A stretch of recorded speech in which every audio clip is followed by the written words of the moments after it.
just happy for those two guys and our fans, our team. You know, it's obviously been a really challenging year for us, and that's a really, really good team. UConn program speaks for itself, but this year's UConn team is incredibly hard to guard, incredibly hard to score on, has a chance to go all the way.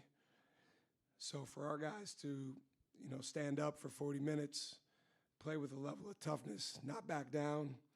And I thought it was really impressive that even though down the stretch we missed some shots and we weren't the most efficient scoring team down the stretch, we did just enough to win. And just happy for everyone associated with Marquette. I can't believe this is already our last game in Fiserv. Chase hit those back-to-back threes. BG had that putback dunk. What did it mean for you to see those seniors have those moments today?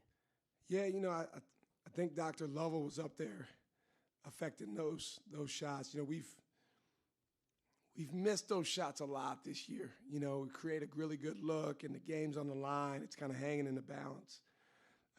But you could tell when it left Chase's hand both times that they were in there. And, you know, in our weight room, we have pictures of all of our tip dunks from the year. And I wouldn't say we lead the country, but, you know, the guys have a competition. And that was probably the basket of the game for us because we needed one. You know, some balls had not gone in for us. And I'm just so happy for those guys. Those two guys have been warriors. They're banged up. But you would never know it by seeing how they fight.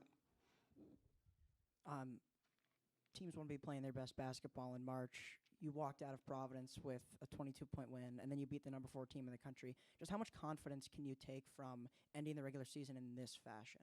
I think just a belief in each other, but then also in the specific components of what goes into winning, that our guys can do it, we can do it.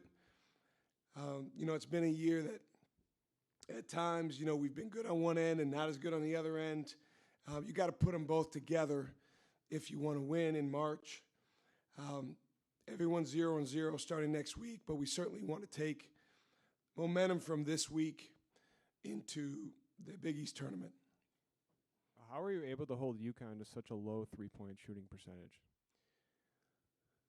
Well, you know, there was some good fortune there for sure, but I thought our guys did a really good job defending, trying to defend their screening action with multiple efforts. We tried to keep them off balance as best we could just by changing defenses. There was a lot of possessions where we started in zone and then we went to man-to-man. Not that it was any type of trickery that they didn't know was coming, but it did at least keep us from having to guard 17 screening actions, you know, in one possession. It got them a little bit more standing, and I think that shortened the game some for us, which was important because the reality is against them, there's a cumulative effect of having to guard dozens of screens over and over and over again. And there was a little bit less of that just because of us changing defenses. Can you talk about what Caden Hamilton gave you in the second half? Yeah, he was great. I'm so happy for him because he played with poise. He played with aggressiveness. His confidence is really growing in terms of just knowing, hey, I can go out there and play against somebody like Terrace Reed. I can go out there and play against someone like Zuby. That doesn't mean he's going to have the same numbers as them, but on a given possession, he has the physicality. He has the defensive IQ, and he's really, really helped us on that end. And then he made a couple big baskets for us, which we needed everyone we could get. The young players like Nigel, Adrian, and Royce, how have you seen them learn how to close out a close game like this? Yeah, just more belief, Ben. They have more belief in themselves. They have more belief in each other. They've gotten some reps. Obviously, we've gotten some reps that haven't gone our way. We've gotten some reps that have gone our way. The first Providence game was unlike this game in a lot of ways, but it was really important for us to win just because it was a close game and we were able to go win a game down the stretch. And since then, you know, we've been able to win some. We've had some where we've come up short, but the belief has grown with each game.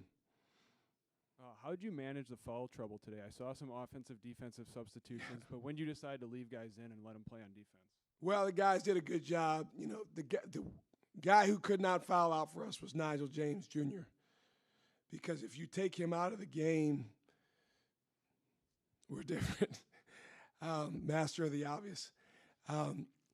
So when he got his fourth, you know, we just kind of had to yo-yo him a little bit.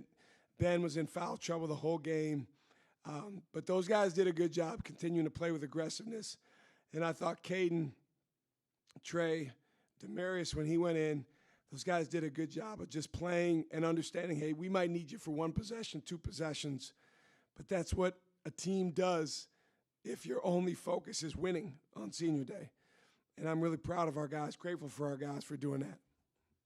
The defensive activity, what has stood out to you most about how you guys have improved on that end? Just a willingness to play with multiple efforts.